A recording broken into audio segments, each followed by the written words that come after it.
Bishop State presents fifth quarter. Here's Simone Eli and Gerhard Mathangani. Well, week 7 of the high school football season is here, and the stakes are higher than ever. Teams jumping back into region play, looking to stay in control of their own destiny as the playoff picture begins to take shape. Welcome into fifth quarter. I'm Simone Eli alongside Gerhard Mathangani. Gerhard, it's the back half of the season, and that means we're starting to see what things are going to look like for region standings. Clarity, I think, is what we're getting. With every game from here on out, we get clarity what the postseason will look like in just a few weeks. Yeah, and a really big one for our game of the week in 5A Region 1 tonight. Huge battle between BC Reign and Citronelle at BC Reign. The Red Raider offense really moving quickly. They scored 49 points last week, and they're on the move very early on. First play from scrimmage, Amari Yelding hits Dylan Robinson, a huge gain there. Very next play, Bryce Dallin, 28 yards to the house. That's the first score of the game. Bang, bang, Raiders up 7-0 early. But Simone, this one was a battle of styles. They talk about in boxing, styles make fights. Citronelle was really ground and pound in the first half. Keyshawn Williams on the carry here, picks up 17 yards and a big first down. A very long drive would end with quarterback Justin Adams on the keeper. He would muscle his way into the end zone. Just like that, we are all knotted up at 7. Fast forward to the final moments of the first half. Raiders back on the move. Amari Yelding, he's been great with his arm all year. Here, escapes, gets the ball out, and somehow, some way, they get it down to the 1-yard line. Very next play, Dallin takes it in for a second touchdown of the half. 14-7, your score at halftime. BC Reign up, and BC Reign would go on to win it big, 47-14. What a score there. Big win for the Red Raiders. All right, to the Hill in Spanish for a huge one in 6A Region 1 tonight. Toros hosting St. Paul's, and look who's back on the field for the Toros. Alabama commit Sterling Dixon, all smiles, surprising everybody as he recovers from that shoulder injury. First quarter action, Spanish Fort handoff goes to Sawyer Wilson, makes a few tackles, missed, and muscles his way in for the score. It's 7-0 Toros on top. Saints looking for an answer. Tate Johnston trying to keep the drive alive here on third down, but it's Sterling Dixon showing off his speed, looking pretty healthy here. A big stop to force St. Paul's to punt. Dixon looking strong. All right, Toros back on offense. They're looking strong as well. Aiden Schamberger hits Sawyer Wilson underneath. He's going to do the rest of the work himself. Wilson into the end zone untouched, make it 14-0. Didn't stop there for the Fort. Schamberger goes deep this time to Gabe Myers. He hangs on to it long enough for them to call it a touchdown. 21-0 in the second quarter. Toros rolling it home. They would run away with it over St. Paul's. 35-6 your final. Looking impressive once again. Next up, Blunt hosting defending Class 6A state champion Saraland. We say it every week, it feels like. The Spartans strike first. Quarterback KJ Lacey hits CD Gill for the big first down, a big touchdown, I should say. Early into this one, 2 minutes in, already a 7-0 lead for Saraland. Later in the first, Spartans go to the ground game. Sante McWilliams on the carry. He's a really nice complement to their passing game. Another touchdown for Saraland, up 14-0 early. But Blunt would get on the board just before halftime. Javarius White powers his way into the end zone. 2-point conversion, no good. 14-6, your score.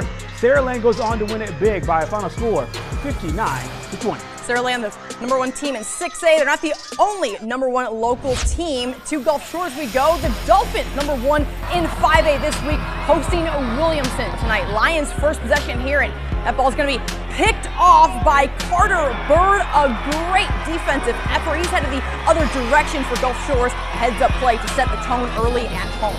Later in the first quarter, handoff goes to Colin Wilson. We say his name every single week. Busts right up the middle, jukes a guy out of his cleats. He's gone 55 yards to the house.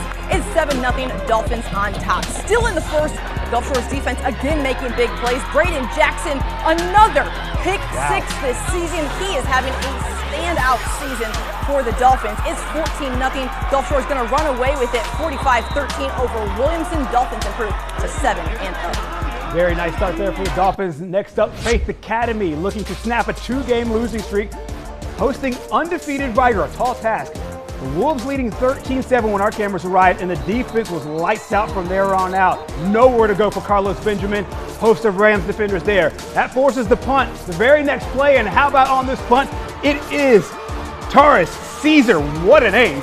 Ends up timing it perfectly, gets the block punt and the scoop and score. That made it 14-3 Rams, and Simone, they never lost a lead after that. Final score in this one, Rams win it 21-13. What a bounce back win for Faith. All right, over to Davidson now. 7A Region 1 battle between the Warriors and 4th ranked Mary G. Montgomery. Second Vikings drive here. South Alabama commit Jared Hollins dials up the deep ball to his favorite receiver, James Bolton, makes a great grab for the big gain, and MGM threatening on the road. Next play, why not do it again? Hollins, Bolton for 6 this time. MGM strikes first. It's 7-0. Davidson looking for an answer, but they're without their star running back, DJ Butler, and the Vikings defense sniffs that one out. Devin Petway brings down Terrence Gray. MGM going to beat Davidson 48-13. Next up for the Vikings, the Battle of West Mobile against Baker. Cannot wait for that one next time. Should be a great one. Meanwhile, let's stay in Class 7A. Alma Bryant hosting Baker.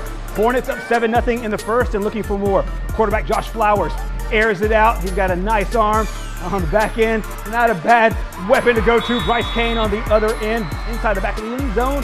14-0 lead for the Hornets. Later in the first half, those two again. Flowers to Kane. A pair of future SEC West stars on the connection. Mississippi State to Auburn. Baker led at 21-0 at the half, and they go on to win it by a final score of 35-6.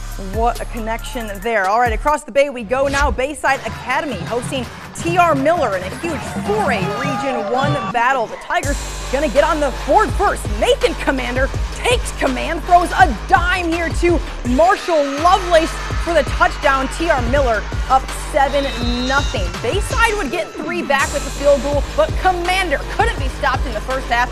Touchdown pass this time to Christopher Williams. That makes it 13-3 Tigers on top. Admirals will settle in offensively. Tate Moore just crosses the plane for Bayside.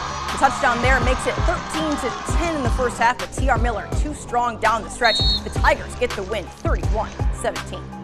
Nice. Next up over to Class 4A, St. Michael at Orange Beach. It's Ladies and gentlemen, big game between these two squads here. I'll tell you what, Simone, I always give our crew the shout out when they shoot it well. Great play here as Brody Jones is on the reverse and he takes it all the way into the end zone for the first touchdown of the game. St. Michael goes on top early. A little bit later on, once again, it is Jones into the end zone for the touchdown, this time on the pass from Gunnar Rivers to Jones.